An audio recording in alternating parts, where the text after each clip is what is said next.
তারেক রহমান সাহেব গণ অভ্যুত্থানের যারা জড়িত, মানে যেসব দল অংশ নিয়েছে তাদের সবাইকে নিয়ে তিনি জাতীয় সরকার করতে চান যদি বিজয়ী হন।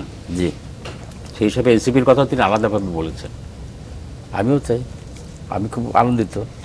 আমরা এনসিপিকে পাশে চাই, তরুণদের পাশে চাই। তারা আমাদের যে জানে বেশি, হয়তো অভিজ্ঞতা কম, আমাদের অভিজ্ঞতা তাদের জানা জ্ঞান মিলেমিশে আমরা দেশটা সুন্দর করে গড়ে তুলব। এনসিপি কি চিন্তা করতেছে তুষার? এনসিপি এই মুহূর্তে তো তার সাংগঠনিক বিস্তৃতি নিয়ে ব্যস্ত। আমাদের পরিকল্পনা আছে, মানে যেটা আমরা একটা সংবাদ সম্মেলনে বলেছিলাম, যে এই মাসের শেষে অথবা নভেম্বরের প্রথম সপ্তাহে আমরা 70-80 জন বা এরকম প্রাথমিকভাবে তাদের একটা প্রার্থী কিংবা আসন, যে অমুক অমুক আসনে এনসিপি কন্টেস্ট করবে, এটা প্রাথমিকভাবে আমরা ঘোষণা করতে চাই। তারপর নভেম্বরের সেকেন্ড হাফে গিয়ে হয়তো মানে আপনারা কি 70টা এরকম 70-80টা আসনে কন্টেস্ট করছেন? না, এটা প্রাথমিকভাবে এই কয়টা আসনের বলা হবে। আচ্ছা, আমরা প্রথম পর্যায়ে 300 আসনেই আমরা, কারণ এটা কি দেখেন, 300 আসনে তো আমরা কেউ কোনো বড় দলও জেতার চিন্তা করে না, কিন্তু 300 আসনে আমরা যদি প্রার্থী দিতে পারি তাহলে এটা কিন্তু আমাদের সংগঠন একেবারে তৃণমূল পর্যন্ত পৌঁছে যাবে। যেটা আমি বললাম যে সাংগঠনিক বিস্তৃতি এবং নির্বাচনী প্রস্তুতি দুটোই কিন্তু আমাদের সমান্তরালে চালানোর একটা সুযোগ এবার আছে। এই সুযোগটা আমরা নিয়ে, এটা তো আমরা শুনছি যে একটা সম্ভাবনা আছে আপনারা যে মানে আওয়ামী লীগ তো নাই এখন, আর বড় দুই দল হচ্ছে বিএনপি এবং জামাত, তাদের কারোর সঙ্গে আপনাদের জোট, আপনারা অ্যালায়েন্স করতে পারেন? এরকম স্পেকুলেশন আছে, পত্রপত্রিকা এগুলো নিয়ে লেখালেখি হচ্ছে, কিন্তু আমাদের দলের মধ্যে যেটা বেশিরভাগ মানুষ মানে কর্মী সংগঠকদের চাওয়া, সেটা হচ্ছে যে এই দুই দলের বাইরে একটা থার্ড একটা ব্লক হওয়া, অন্যান্য আরও সম্ভাবনাদের নিয়ে। তো সেইটা আমরা দেখছি যে কাদের কাদের সাথে সম্ভব হতে পারে বা আদৌ হবে কিনা, এই জিনিসগুলো নিয়ে এখন আমরা আছি। কিন্তু অ্যালায়েন্স, এটার ব্যাপারে আমাদের সদস্য যেটা বলেছেন ওটা আমি ওটার সাথে একমত, যে অ্যালায়েন্স হবে না কোনো, এইটা আমরা বলছি না, হতেও পারে, হ্যাঁ, কিন্তু সেটা আর একটু আমার মনে হয় যে তফসিলের আগে অর্থাৎ নভেম্বরের শেষের দিকে অথবা ডিসেম্বরের শুরুর দিকে এটা পরিষ্কার। সম্ভাবনা কার দিকে, কোন দিকে বেশি, বিএনপির সঙ্গে না জামাতের সঙ্গে? এখন এই দুটো, মানে আমি তো বললাম যে সবচেয়ে ভালো হচ্ছে যদি আমরা নিজেরাই আলাদা করতে পারি। এর বাইরে এই দুটো দলের ক্ষেত্রে মানে দুই ক্ষেত্রেই সমস্যা আছে কিছু। জামায়াত ইসলামের সমস্যা খুব অবভিয়াস, এবং তাদের সাথে আমাদের তাদের যে রাজনৈতিক চিন্তা, এর সাথে আমাদের খুব সিগনিফিক্যান্ট মানে ডিফারেন্স আছে। এটা তাদের সাথে আমাদের একসাথে চলাটা খুব কঠিন মনে করি। এবং আমরা যেটা সবসময় চেষ্টা করা হয়েছে, যে দেখানোর চেষ্টা করেছে এনসিপি জামায়াত, আমি সবসময় এটা বলেছি যে এটা একটা ফ্রেমিং, আর কিছু না। কি কারণে এরকম মনে হয়েছে? এর কারণ হলো যে যেহেতু সংস্কার নিয়েছিল গত এক বছরের রাজনীতিটা, মোটা দাগে কিন্তু সংস্কার কেন্দ্রিক রাজনীতিটা ছিল, ফলে বিএনপিরই বেশি আপত্তি ছিল সংস্কারের বিভিন্ন জিনিসে।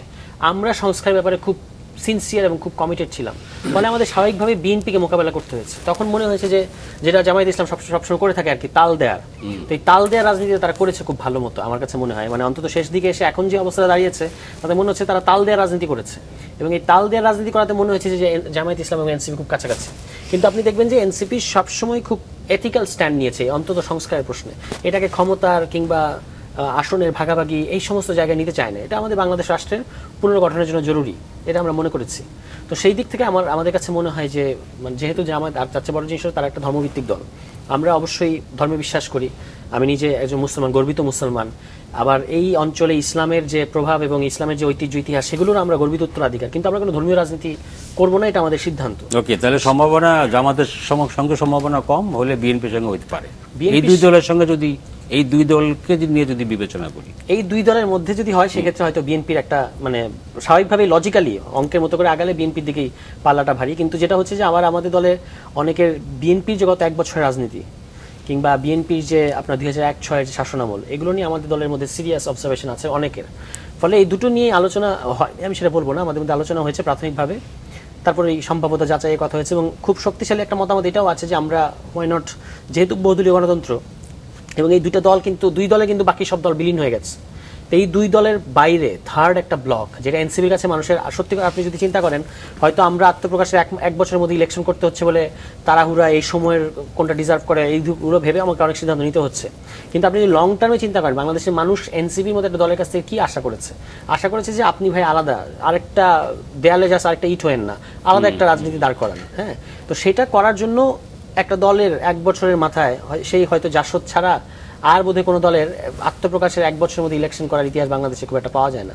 আর তাছাড়া যেরকম একটা এক্সট্রাঅর্ডিনারি সময়ের মধ্যে আমরা আছি, বাংলাদেশ তার ইতিহাসে গত 70 বছর ইতিহাসে সবচেয়ে মানে ডিফারেন্ট টাইমে এখন আছে। এই টাইমে দল গড়া, ইলেকশন কম্পিট করা, আবার পরবর্তী যেটা আমাদের বিভিন্ন সমন্বয় সভা আমরা বলে থাকি যে এই গণ অভ্যুত্থানের পরের যে একটা রাজনৈতিক বন্দোবস্ত, আমরা কিন্তু এটার খুব পার্ট এবং খুব সিগনিফিক্যান্ট পার্ট। সংগঠনের সাইজ দিয়ে আপনি সবসময় বুঝতে পারবেন না। আবার ইলেকশনের পরে একটা পার্লামেন্টারি ফ্রেম তৈরি হচ্ছে, একটা কনস্টিটিউশনাল পার্লামেন্টারি ফ্রেম তৈরি হইতেছে। আমাদেরকে এই ফ্রেমের অংশ হতে হবে বলে আমরা মনে করি। কারণ একটা যে কোনো গণতান্ত্রিক দল তার বাংলাদেশে যেটা দলগুলো, এরা বিএনপি অবশ্যই অ্যাপ্রিসিয়েশন পাবে এখানে যে 17 বছর তাদেরকে যেভাবে নির্যাতন করা হয়েছে তারপর তারা যে টিকে ছিল। কিন্তু একটা দল যদি নির্বাচনে অংশগ্রহণ করতে না পারে, তার যদি প্রার্থী না হয়, তাহলে কিন্তু যে কোনো নিয়মতান্ত্রিক গণতান্ত্রিক দলের জন্য টিকে থাকাই খুব কঠিন। ফলে আমরা ডেফিনেটলি আমরা ইলেকশন করতে চাই এবং এর পরের যে আরো আপনার লম্বা সময়ের রাজনীতি, লম্বা রেঞ্জের রাজনীতি, এটা আমাদের সেটা আমরা ওয়েট করতে হবে।